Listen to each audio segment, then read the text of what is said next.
Entonces, si miramos cuáles son algunas regularidades que podríamos observar como efecto de lesiones del hemisferio derecho, podemos decir que a pesar de que la mayoría de estos pintores entonces o todos continúan pintando con la mano derecha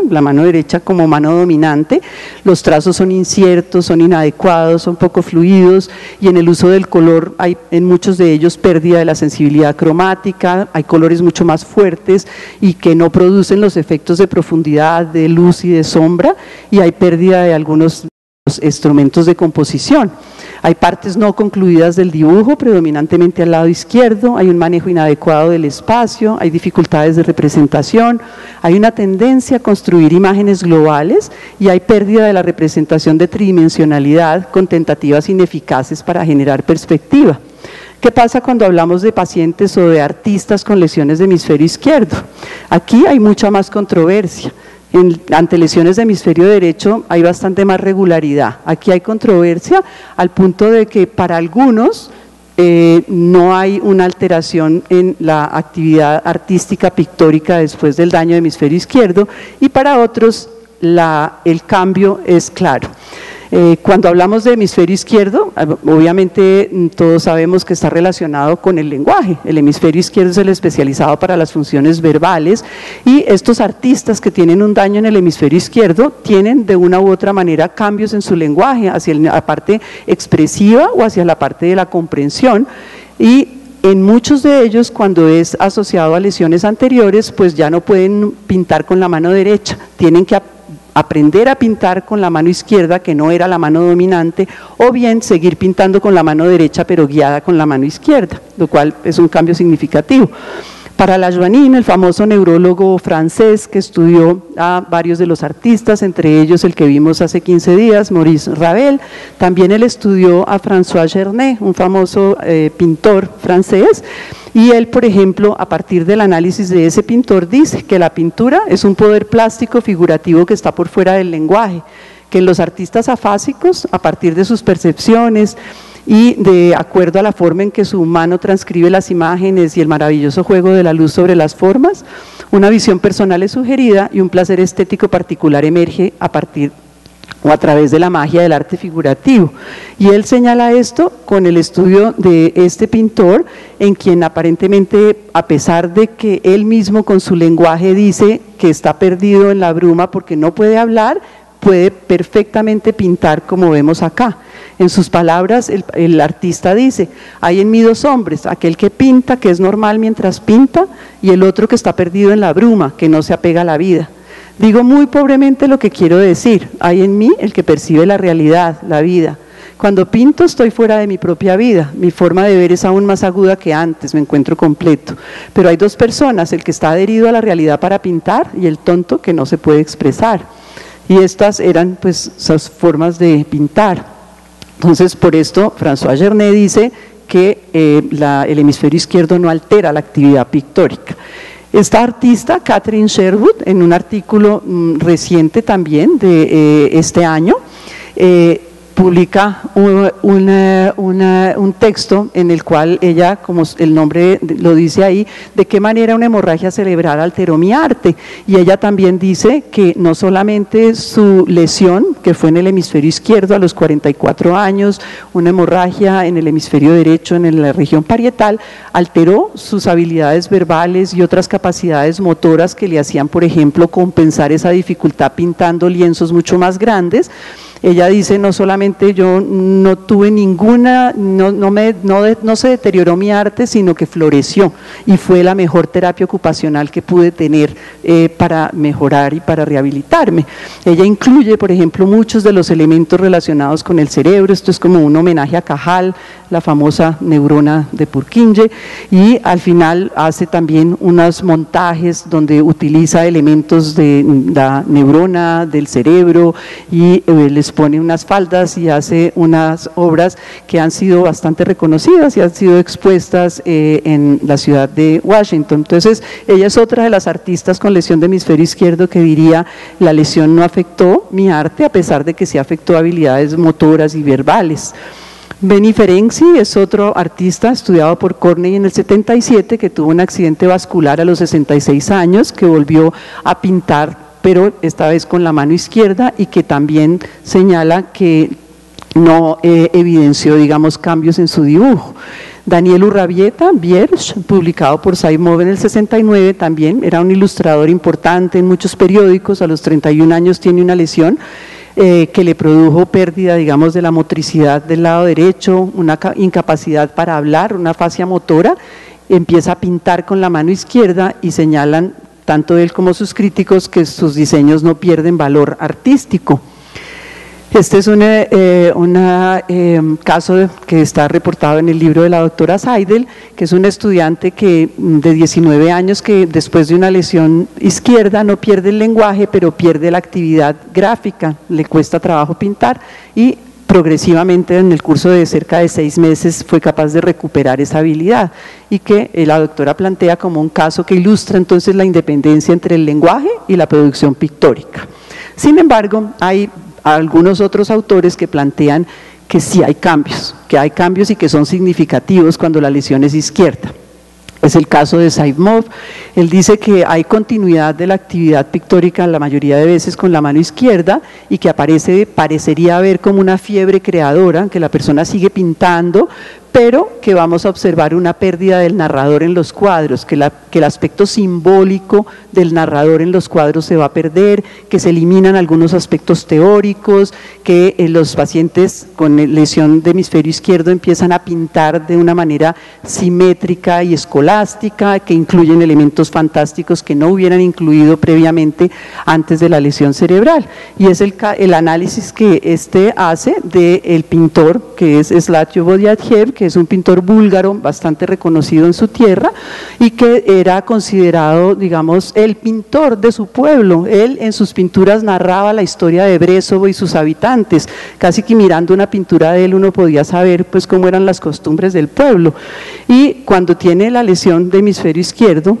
posterior a la cual tiene entonces una severa alteración del lenguaje, pierde la motricidad, tiene trastornos en la lectura, tiene trastornos en la escritura, reinicia, vuelve a pintar con la mano izquierda y hace este tipo de cuadros que, según algunos de los críticos que hacen los análisis, dicen jamás él las hubiera pintado antes de la lesión. Se vuelven pinturas que son bastante organizadas, digamos, bastante simétricas, muy situadas alrededor de un eje y que no narran igual que antes, y donde incluye pues elementos fantásticos que no le eran característicos. También la doctora Masucci describe 2 pintores italianos con un daño de hemisferio izquierdo y una profunda alteración del lenguaje,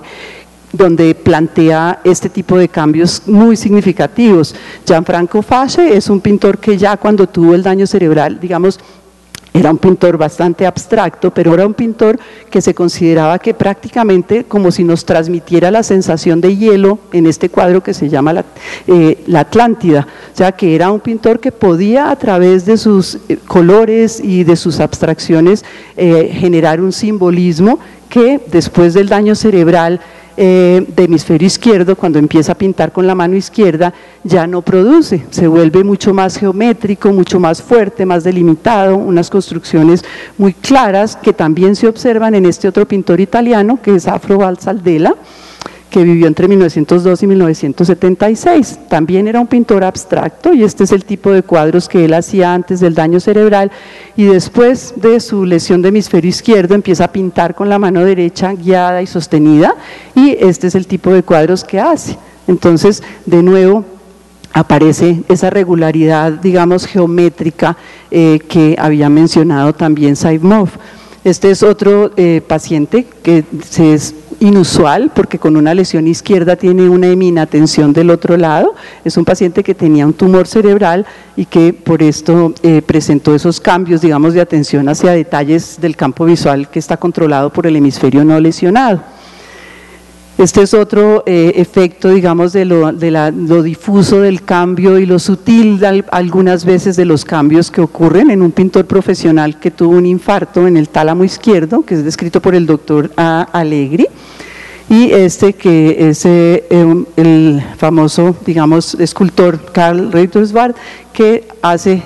también este tipo de cambios donde sigue haciendo más o menos la misma actividad y los mismos tipos de dibujos, pero en donde sí se reportan marcados cambios en cuanto a la simplicidad del dibujo.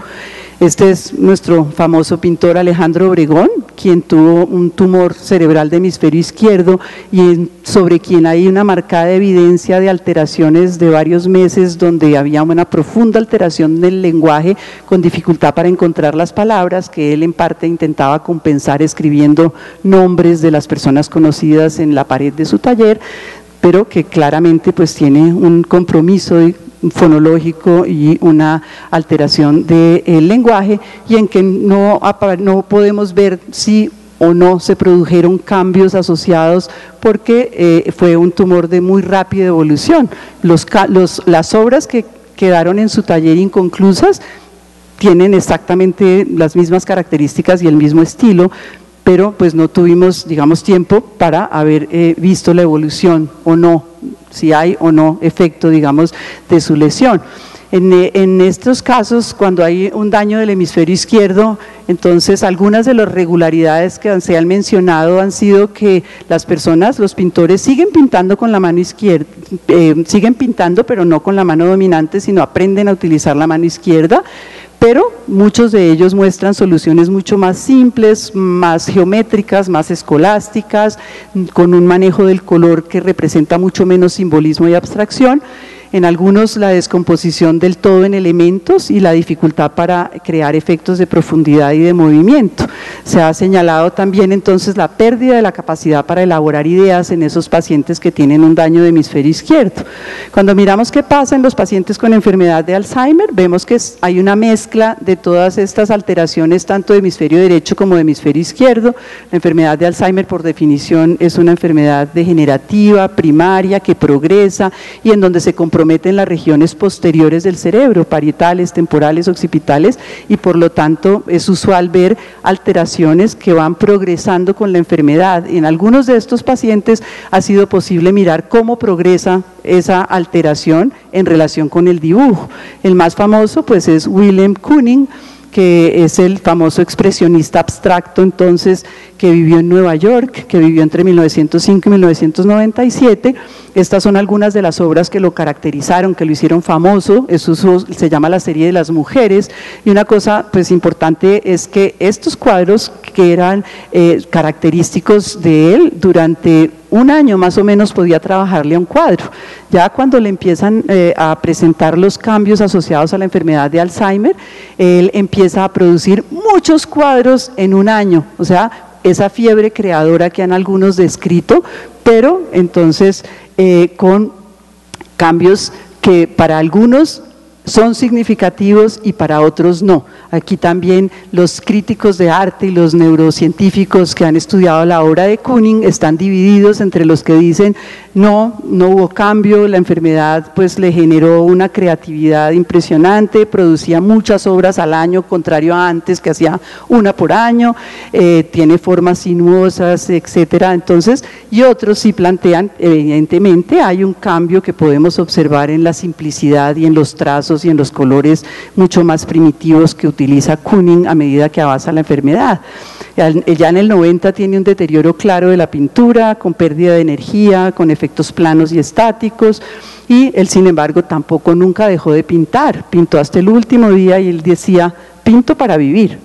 Este es un caso interesante que es de Carolus Horn, un paciente con enfermedad de Alzheimer que se caracterizaba por este tipo de dibujos. Por ejemplo, este es el dibujo del puente famoso del Rialto en Venecia, y ustedes ven ahí pues la sutileza de la forma en la cual pinta comparado con la forma en la cual vamos a ver que pinta este mismo puente a medida que avanza la enfermedad. Aquí vemos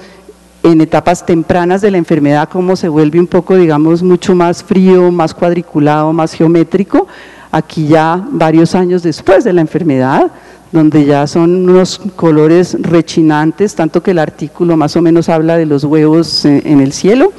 Y aquí ya también vemos al final una incapacidad total para realizar el dibujo. William Utermohlen ha sido estudiado muchos años, fue presentado en el Congreso de Neurología en el 2001 y aquí también vemos cómo los autorretratos de él nos dan una evidencia de la forma en la cual se van perdiendo esas habilidades visuales, espaciales, construccionales, cómo se presentan esas dificultades de integración de la cara. Este es un dibujo entonces que él hacía antes de que empezara la enfermedad y aquí vemos ya 2 años después de iniciada la enfermedad la diferencia tan significativa en el tipo de cuadro que él pinta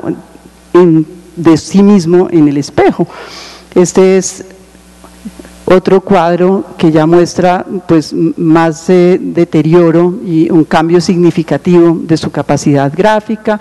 Y finalmente este es uno de los últimos autorretratos que hace, pues porque a partir de entonces ya es incapaz de representar una cara. En todos los casos, como en estos, entonces los artistas siguen de todas formas pintando a pesar de las dificultades de la lucha por compensar esas fallas o esas secuelas dadas por la lesión cerebral, hasta aunque no se recuerden haberlo hecho, como es el caso de esta paciente que hace estos cuadros y llega a la casa y pregunta ¿quién pintó estas bellas pinturas? Porque olvida haberlas hecho. Entonces el efecto terapéutico también del pintar es indiscutible. Muchos de estos temas en torno a lo que es el proceso de envejecimiento normal, de envejecimiento patológico y de la neuropsicología del dibujo es lo que hemos querido presentar en este libro que publicamos en octubre del 2011 con Natalia Sierra y con Diana Matallana. A pesar de que existen entonces en los años recientes muchos libros y muchos artículos y mucho interés en torno a este tema del cerebro y la pintura, como este libro de Ana Masucci, La belleza y el cerebro, el libro de Los ojos del artista, el del arte y el cerebro también de un grupo italiano, el de la cognición y las artes visuales del doctor Solso, el de los desórdenes neurológicos en artistas famosos, que son ya 3 tomos dirigidos por el doctor Boguslavski y el doctor Boller, el de neurología en el arte del doctor Rose, el muy leído pues a través de diferentes partes del mundo de la doctora Seidel, que hoy tenemos con nosotros sobre la neuropsicología del arte, el que nosotros hemos publicado el año pasado. Entonces hay un interés progresivo a través de los años en torno a estos temas interesantes del cerebro y el arte, pero indiscutiblemente pues digamos el conocimiento científico, neurocientífico de estas relaciones todavía es muy precario.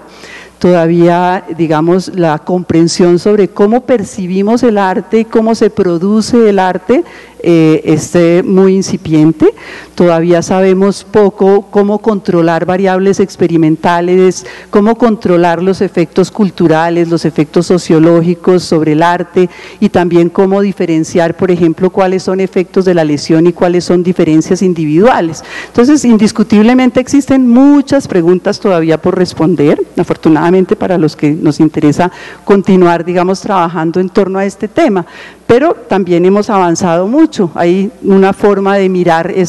estas relaciones entre cerebro y arte desde múltiples, digamos, visiones interdisciplinarias.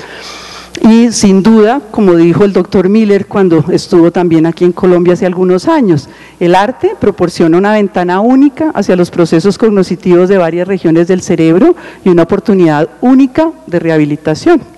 Por eso termino con una frase que a mí me encanta, que dice que cómo logran escapar de la locura, de la melancolía, del pánico, que son estados propios de la condición humana, los que no escriben, ni componen, ni pintan.